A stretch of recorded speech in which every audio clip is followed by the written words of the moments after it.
Hey everyone, and welcome to WDIM News, my weekly podcast where I discuss the latest news and new releases in the world of sci-fi movies and series. I'm Eric, and thank you very much for joining me. This week, I have a bunch of cool stuff to talk about, and as per usual, I will start with my review of the latest episode of Star Trek Picard.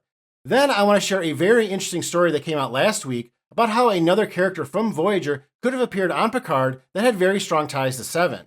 After that, I will give you my no-spoiler review of the new science fiction film 65, starring Adam Driver, which I saw over the weekend. I also want to talk about some news concerning the new Daredevil series, which follows possibly my favorite comic book character. And then I want to end by talking about a really exciting, massive video game that will be releasing this year after decades of development that I think fans of Star Trek will love. So let's start with my review of the fourth episode of the final season of Star Trek Picard, titled No-Win Scenario. As always, I will be doing spoilers throughout this review, so if you haven't watched the episode yet, maybe skip forward on this podcast. Also, I do a breakdown of each episode that comes out Thursdays when the episodes come out, so make sure that you're subscribed to the channel so you can check those videos out when they come out. Let's start with the things that I liked about this episode. Honestly, I think this was my favorite episode of the season so far. I liked the last two episodes more than the first two.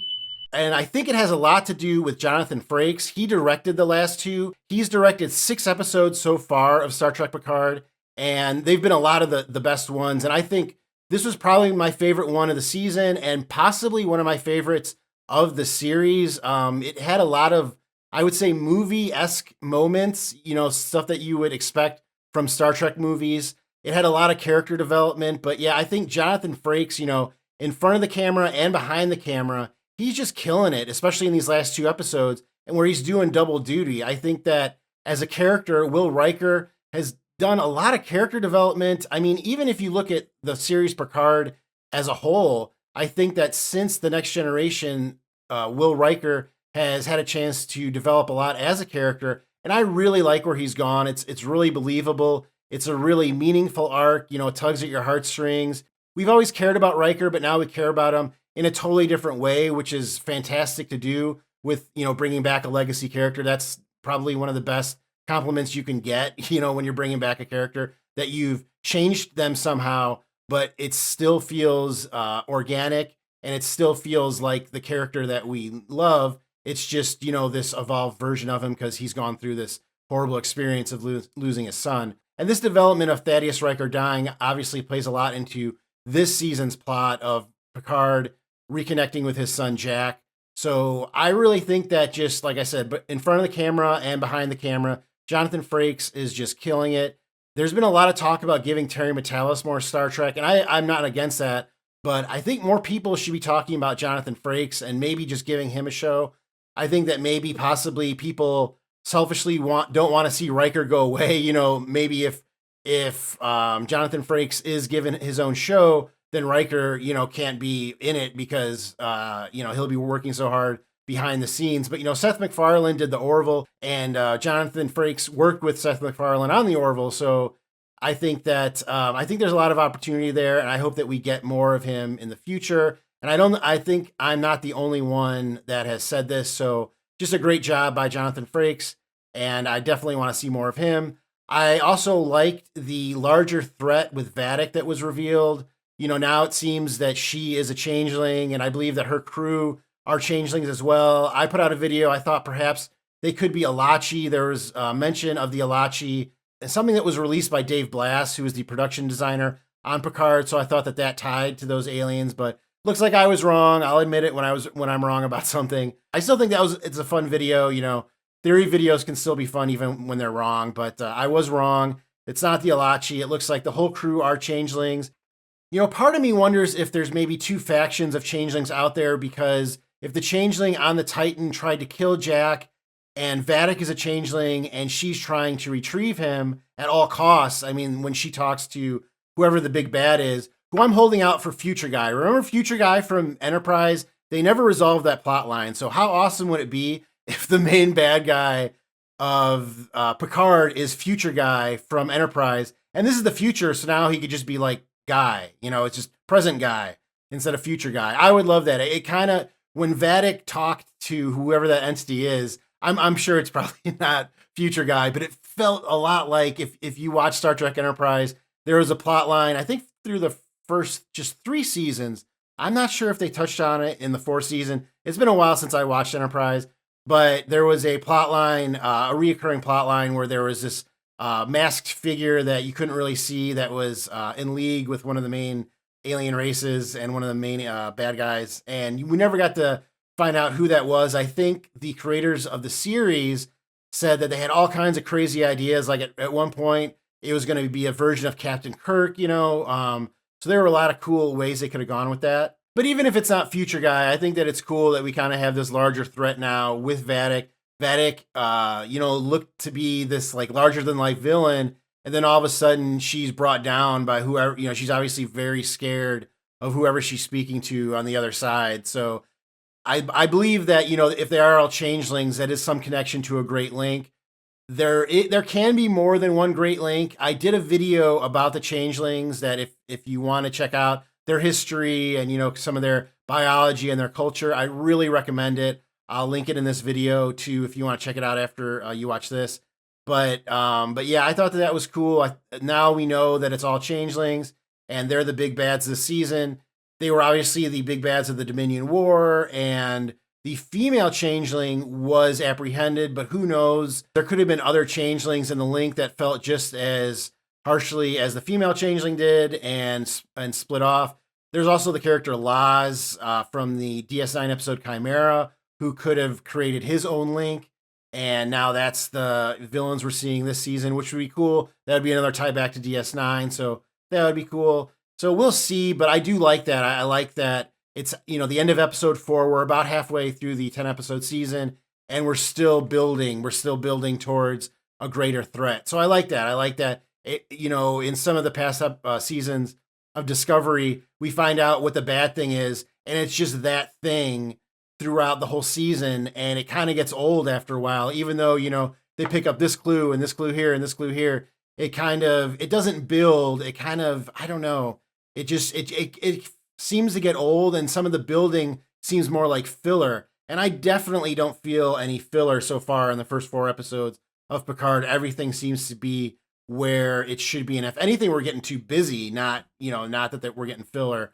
But I like that. And then finally, the thing that I have here that I liked is the Seven and Shaw like Thing-esque storyline that happened in this episode. I'm referencing the John Carpenter film The Thing, which was a remake, of course. I really like them together, the odd couple, and they're both kind of hard to get along with, and they have to get along with each other. I dig that too. Like that's always a good pairing, kind of like when Seven was paired with the Doctor, even though the Doctor was kind of smitten by Seven and he was kind of nicer to her than he was any other crew member on Voyager. I liked pairing them together because, again, it's an odd couple, and I think Seven and Shaw make a really good odd couple. I like that part where, again, it seemed like it was from The Thing, where he gives Seven this big long compliment and then says, that's how that was a changeling. I thought that was pretty cool. And Shaw, again, this is now 4 episodes in a row. Todd Stashwick just killing it. I think it's a shame if we only get this character for 1 season. I would definitely like to see the Adventures of Shaw on another series. If Seven gets another series, I think you could bring Shaw with her. I like their chemistry together. I really hope they don't have a reconciliation.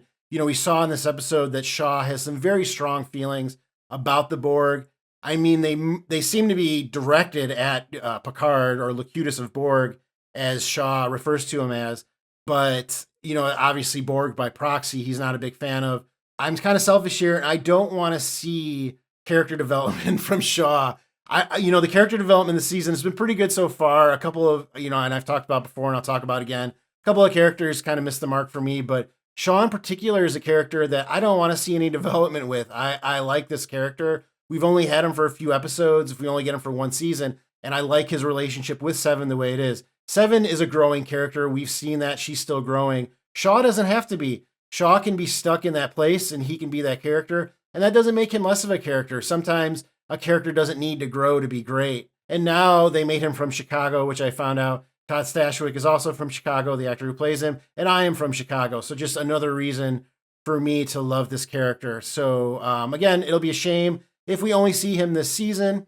But those were the things that I liked in the fourth episode, No Win Scenario. And now let's get into the things that I didn't like. And if you've watched my review so far this season, I'll say that this one's probably the nicest so far. I mean, I have a few things, but I think they're not as major. Like, for instance, the first thing I didn't like is where were Worf and Rafi? You know, I mean, it's not like there wasn't any drops in the episode. There wasn't any part really to put them in.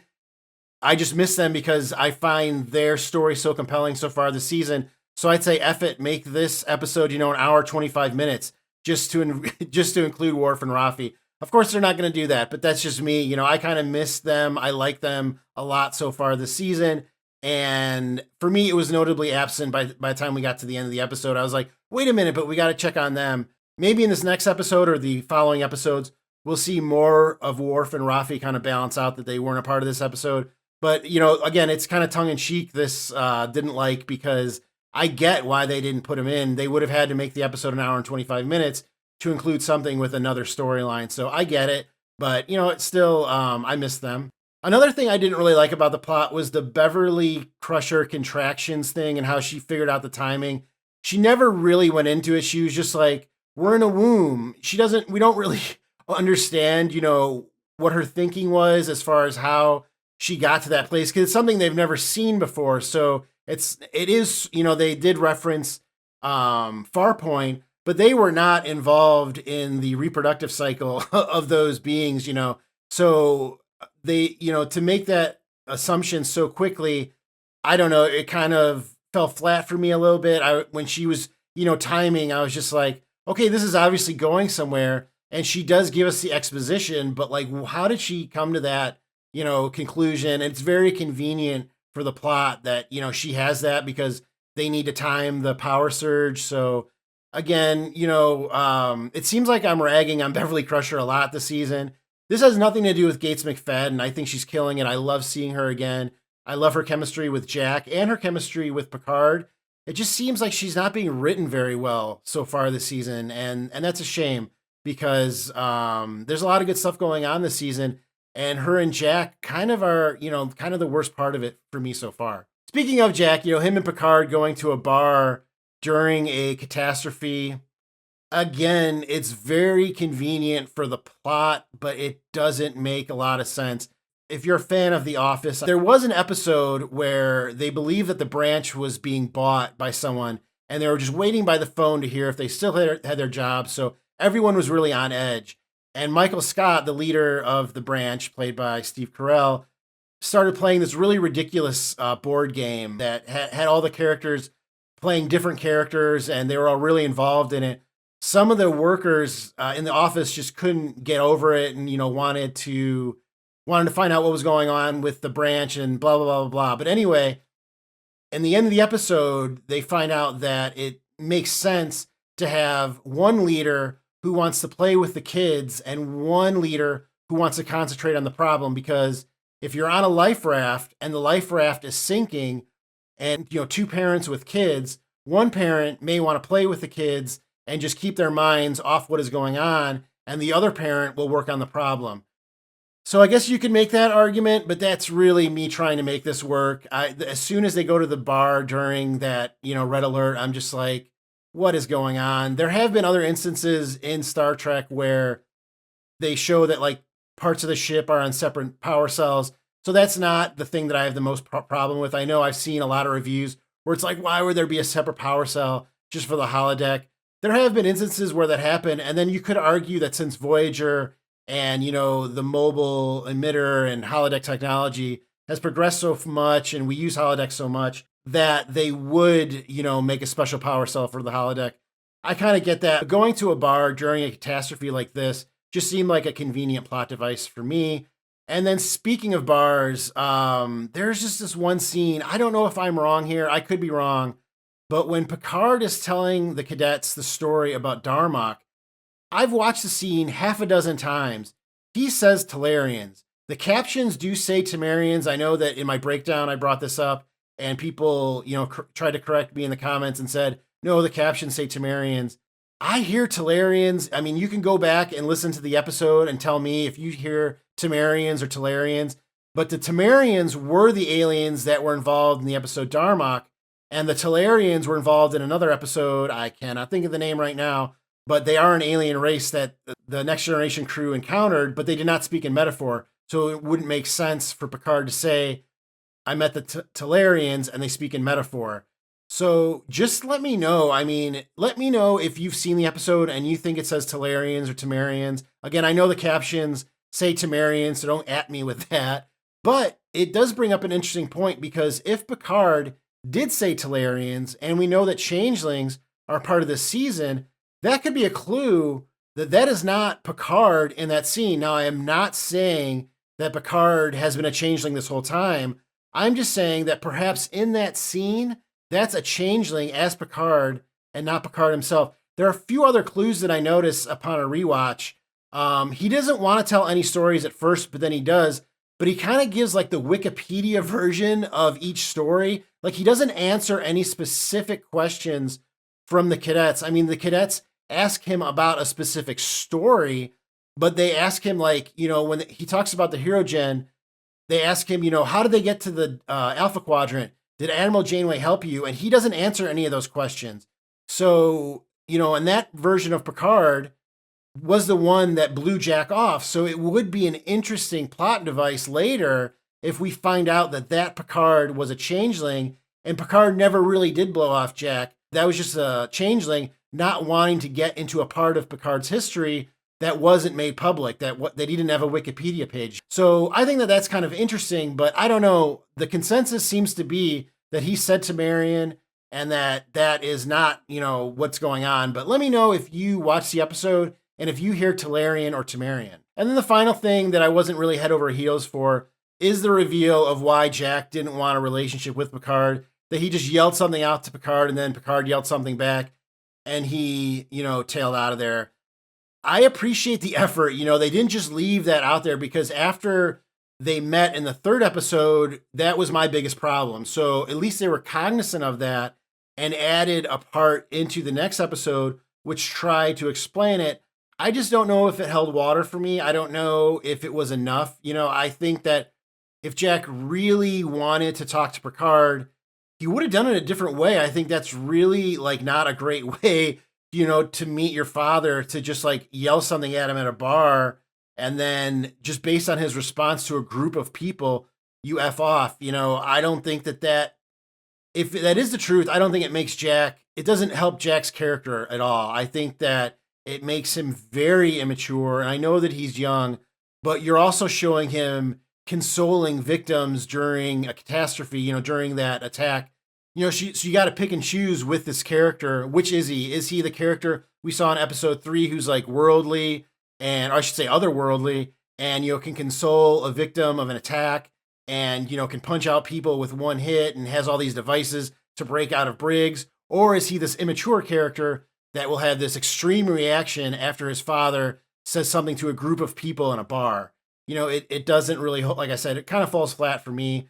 I haven't liked the character Jack so far this season. Again, I don't think that the writing is doing him a lot of favors. It's kind of the same thing with Beverly Crusher. I don't think the actor is doing a horrible job.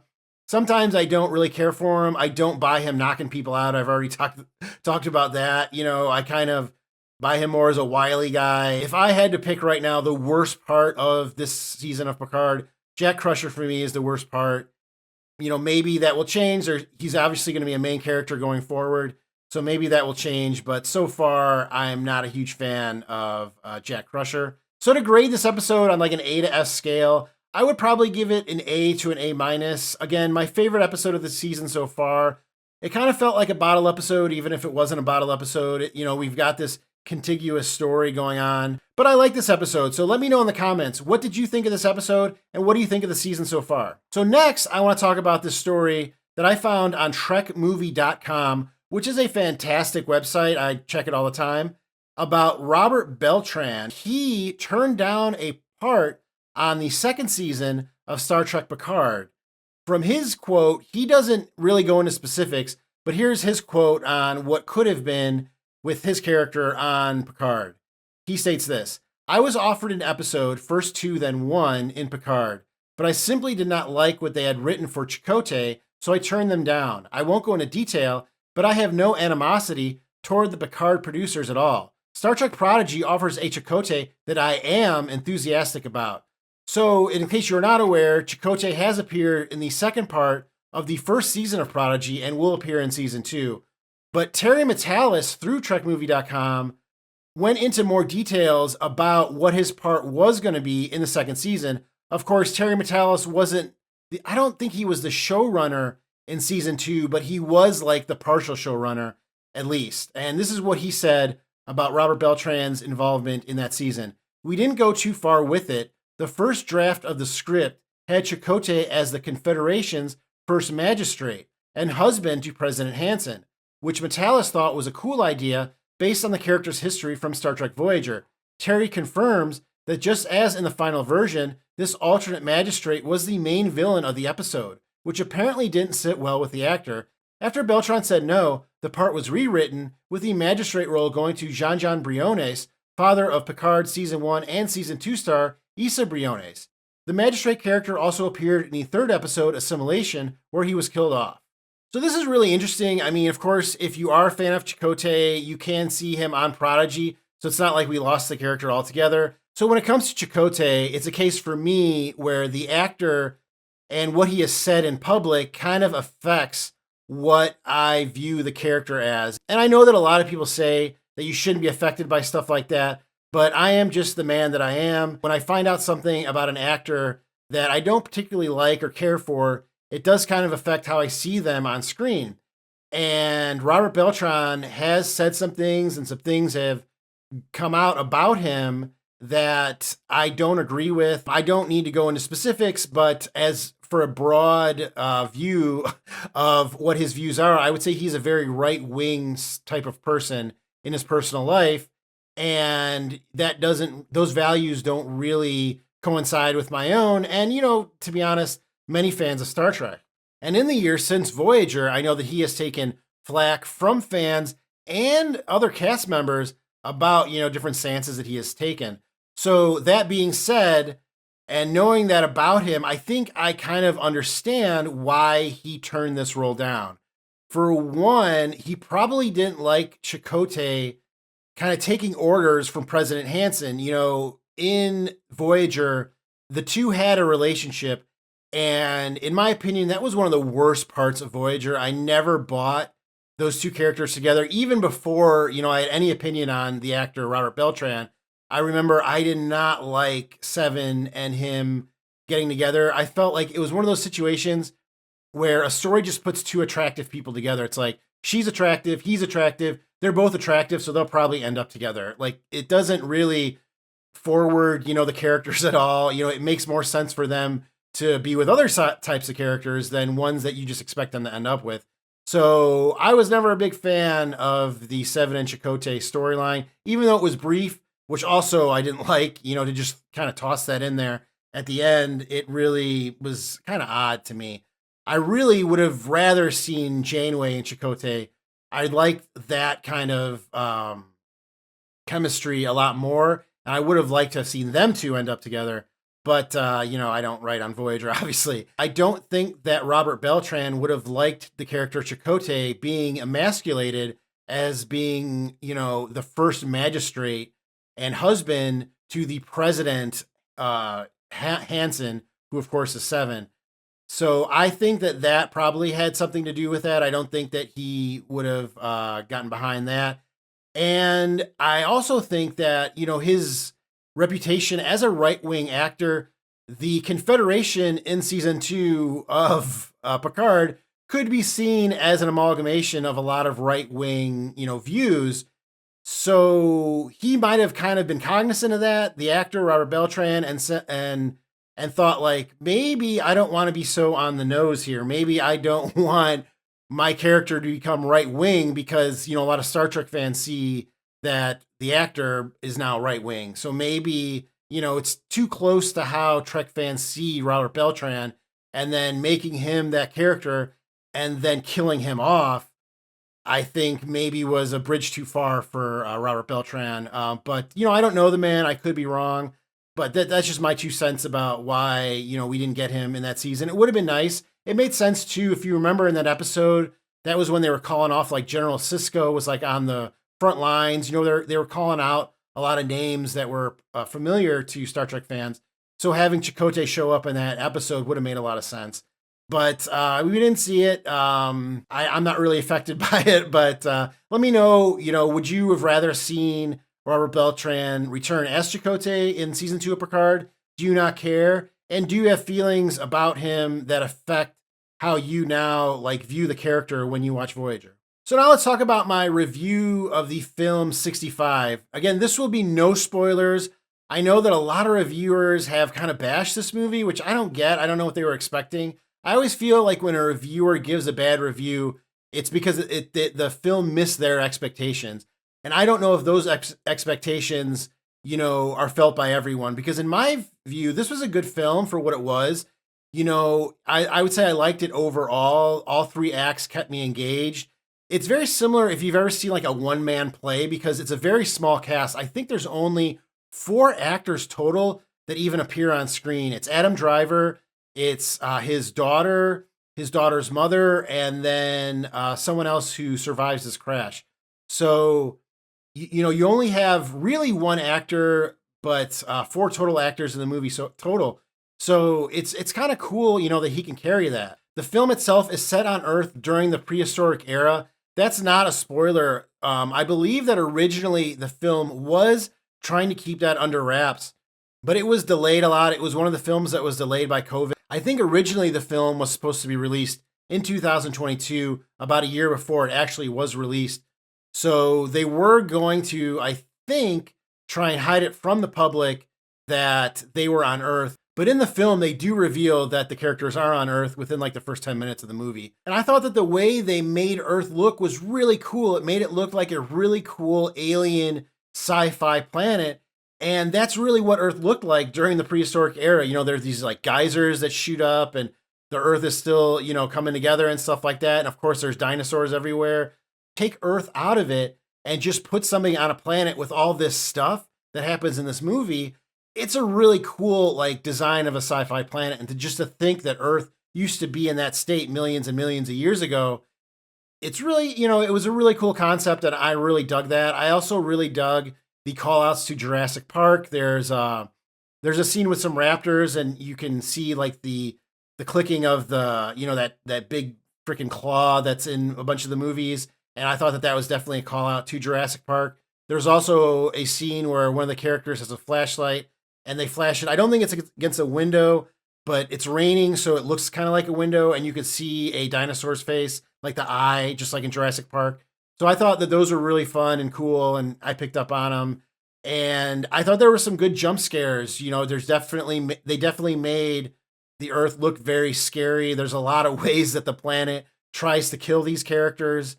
And, even though they have advanced technology, the movie 65, it means 65 million years ago, but these characters are from another planet. So their technology is very advanced, more advanced than what we have. It's very claustrophobic at times, which for me, that's really a way for a movie to give me the willies, is when characters are crawling through spaces and you can't see them and you can only hear them. And yeah, that really gets me. So they got me with that. I really liked it. One thing that I would say wasn't great was that Adam Driver's character is very one-dimensional. He's got one motivation. He's trying to do one thing. There's one thing he cares about. That does kind of change without going into spoilers throughout the film, but it's just this one, he's only got one thing he's thinking about, and it kind of, after a while, it kind of just gets old, like, and it does lend to his development, but his character, especially when you're carrying a movie by yourself and you're only really watching one character and he's really only about one thing, it starts to get old after a while, and it doesn't make the character as easy to root for. You're really in the third act trying to root for this character, and it makes it a little difficult after a while. So all in all, I would say it was a good film. If you want to wait for streaming, I would probably say you could wait for streaming on this. I don't think it's, mind blowing. There's no effects in it that I would say you have to see in a theater. The space scenes are cool, but it's not 2001 Space Odyssey. The dinosaur scenes are cool, but it's not Jurassic Park. They do look different than Jurassic Park. I will give them credit for creating dinosaurs that I recognize, but are different from Jurassic Park. I probably should thank my son Henry actually for my knowledge of dinosaurs. He's 5 years old and he knows every dinosaur there is. So if this movie wasn't so bloody, I would probably show him this movie. But maybe in a few years he'll be into this. But yeah, all in all, a good movie. I would say better than the reviews that it's getting. But if you want to, I would say you could still wait for streaming. Okay, so the next thing I want to talk about is a character I love. Now, while this character isn't really science fiction, he's definitely involved in some sci-fi stories because he's one of the major characters in Marvel Comics and happens to be probably my favorite character ever that Marvel Comics has created, and that is Matt Murdock as Daredevil. And I really like the Netflix series Daredevil. I don't know if you watched it. It was 3 seasons, and the character also branched out into a couple other series. But Charlie Cox will be returning to play Matt Murdock and Daredevil in the series Daredevil Born Again. The name Born Again is based on a comic book series that Daredevil was a part of, but I don't think that they're applying that directly because the Netflix series Daredevil kind of did some of Born Again. So I don't know if they're going to do it exactly as they did it in the comics. This is not really a sequel and not really a reboot to the Netflix Daredevil series, so I don't think you will need to have watched that to watch this series. The actor who played Daredevil, Charlie Cox, will be returning. He already has returned in the film Spider-Man No Way Home and the series She-Hulk, so if you follow the MCU and have seen those, you've already seen Charlie Cox in the MCU, and Vincent D'Onofrio will be returning to play the villain, the Kingpin. If you watch the MCU series Hawkeye, he has already appeared as that character. And now, this last week, we hear that John Bernthal will return to play Frank Castle, aka the Punisher, in the series as well. This character did have his own Netflix series, but he did first appear in season 2 of the Daredevil series. And John Bernthal played him and did an awesome job as that character. His way of telling fans that he's returning was on his Instagram. He posted a picture of the character from the very last scene of the series, which is very like comic book accurate. He's got the costume and everything. So I love this news. I think that the Daredevil and Kingpin that we saw in the MCU are much more like their counterparts were in the comic books than the Netflix series versions were. And while I like the Netflix series versions, I definitely like that these characters in the MCU are going to be more like their comic book counterparts, which makes me think that the Punisher will also be more like his comic book counterpart. And I just can't wait to see that. I love the Punisher. He's definitely a different take on an anti-hero. I know a lot of people have a problem with him because he uses guns and all of this, but it's a fantasy story, so I don't have a problem with it. I'm sure that they're going to address this in the MCU.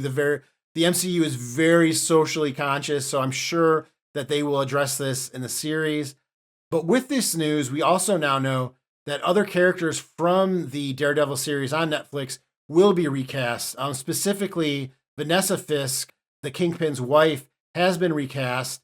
And we did also learn this week that 2 fan favorite characters, Foggy Nelson and Karen Page, will be being recast. They won't be played by the same actors that played them before, which is kind of interesting, which is why I say, again, this isn't really a reboot or a brand new series. And it's definitely not a sequel.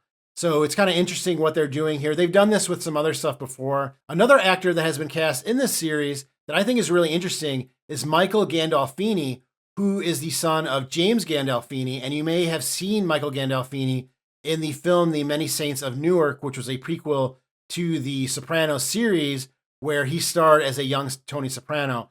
So I wonder how he's going to play into this, and if he is going to play like a young Kingpin, or maybe he's going to play another New York mobster, or maybe play a different character altogether. I don't know. But I thought that was kind of interesting. I liked him in The Many Saints of Newark. The series is filming now and is scheduled to be released in early 2024 and will be 18 episodes, which is a ton of episodes for an MCU series. That's basically like 3 series put into one. So I'm really excited for this. They're obviously putting a lot into Daredevil. I love Daredevil. I hope that he becomes a major character in the MCU. I love Charlie Cox's portrayal of the character. I love Vincent D'Onofrio as the Kingpin. I like that they brought him back. So I really look forward to this series. This will be a series that I will probably cover on my channel just because I love the character so much. So let me know, are you excited for the series? Did you watch the Netflix version?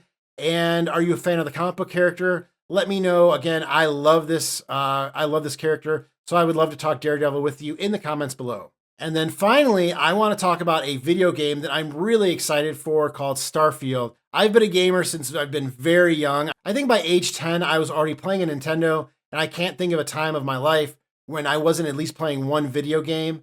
So I'm very excited for this game in particular because this is an open world sci-fi game, and we haven't really gotten, in my opinion, a great open world sci-fi game that exists in space, that you can go out to, and visit other planets. And it's basically like exploring the vastness of space. There have been a few games that have tried. Star Trek Online is one that, I think is pretty close. I think where that suffers is not actually exploring space. I think it's the ground, gameplay that really suffers in that game. But Starfield will be developed by Bethesda Studios and specifically developer Todd Howard. Now, Todd Howard is also the developer of one of my favorite games, if not my favorite game of all time, Fallout 4, and is now in development on the Fallout live action series, which I've released videos on this channel. What's interesting to note about this game is that developer Todd Howard had the rights to Star Trek in the 2000s, and he pitched the idea of a role-playing game in the same setting as Starfield, but it failed to go forward for whatever reason. So this game really did start out in a Star Trek kind of, landscape, and now is this new thing. So when I say that this is a game that Star Trek fans will love, this is why. I mean, it really has the DNA of Star Trek in the game. So the official synopsis of the game is that Starfield is set in an area that extends outward from the solar system for approximately 50 light years, called the Settled Systems. Around the year 2310, the two largest factions in the game, the United Colonies and the Freestar Collective, engaged in a conflict called the Colony War. The game takes place 20 years after the war, with the major factions enjoying an uneasy peace. The player assumes the role of a customizable character who is a member of the Constellation, an organization of space explorers. The game can be played either in first-person or third-person perspectives. So there's a lot about that I like. Honestly, the beginning kind of sounds like the beginning of Babylon 5 to me, if you're a fan of Babylon 5. I like that you're an explorer, that you're not like a mercenary or I like the idea that you start out as an explorer. I like that it can be played in either first or third person perspectives, because sometimes even within a game, I'll feel like I want to, play in that different perspective. And this last week, they released a snippet of the game after it's been in development hell for, as I said, since the 2000s. They also said that Starfield will represent the first new intellectual property IP by Bethesda Game Studios in over 25 years. Bethesda is responsible for Fallout as well as Skyrim, and it has been described by director Todd Howard as Skyrim in space. I have to admit, I've never played Skyrim. I don't know why. I think that I've just been involved in other games when Skyrim was popular. But having said that, I'm a huge Fallout fan, which I believe is very similar to Skyrim in a different setting. Howard said active development of the game had been ongoing since the release of Fallout 4 in late 2015. By mid-2018, the game had moved out of pre-production and was in a playable state. The first teaser was released to the public in 2018, and the original release date was November 11th, 2022. In May of 2022, Bethesda delayed the game again until 2023. This week, an official release date of September 6, 2023 was released to the public, along with details of a special public showcase to be held on June 11th, 2023. So what that will be, that showcase on June 11th, 2023, will be a convention-style release of, the game. So it'll be snippets of the game. It'll be, we might see some real gameplay and learn more about the characters and the setting and stuff like that. So I am really psyched for this game. I may even start doing video game videos because of this game, because I think that it's going to be great. I love the people behind it. I love that it started out as a Star Trek game, And I've always wanted a game like this. Usually when a new game like this comes out, I give it a try and I'm like instantly disappointed. With Star Trek Online, again, I think the stories are amazing. The best part of Star Trek Online are the stories and the quests that you go on. And the space gameplay is pretty cool. It does kind of get old and it does kind of match some of the gameplay that you would expect to see in like a role-playing game like this. But as a whole, I would say that the gameplay in space for Star Trek Online is pretty good. The ground gameplay is just super repetitive. The missions are not good. It looks dated even, I think it looks dated compared to newer games out there. So I think that that's really where Star Trek Online fails, is on the ground gameplay. Having said that, I think that Starfield is cognizant of that, and they will put out a game that is just on par with, Skyrim and Fallout in terms of story and just general gameplay, but that we will finally have an open world solar system based game that we can explore and explore and explore and really feel like, an astronaut just out there exploring the rim of space. So I'm really excited for this game. And the fact that Bethesda Studios is putting it out and this started as a Star Trek game, just really puts it over the top for me. Todd Howard, who developed this game, has already developed my favorite game ever. So putting him behind this game probably makes it pretty good too. So let me know, do you play video games? Are you excited for this game? Do you think I was too harsh about Star Trek Online? Do you still play that game? I remember playing Star Trek Online in the beta. So I've been playing that game for a while, and it has gotten better, especially some of the mechanics behind gear. And I really liked when they brought in, your crew, and that you can like mix and match your crew. I really like that. But again, the ground play for me really, I think, sucks, to be quite frank. But let me know, do you play Star Trek Online, and are you excited for this game? Well, that is all I have this week. Thank you very much for joining me. Again, the best way to support my work is to just go ahead and hit that like button right now. And if you have not yet, hit that subscribe button as well, so you know when my videos come out. I will always have a podcast on Mondays, and on Thursdays, I release my Star Trek Picard breakdown videos. Usually in between, I will release 1 or 2 videos as well. So be sure to hit that subscribe button so you don't miss any of them. Thank you very much for joining me this week, and I will see you next time on What Did I Miss?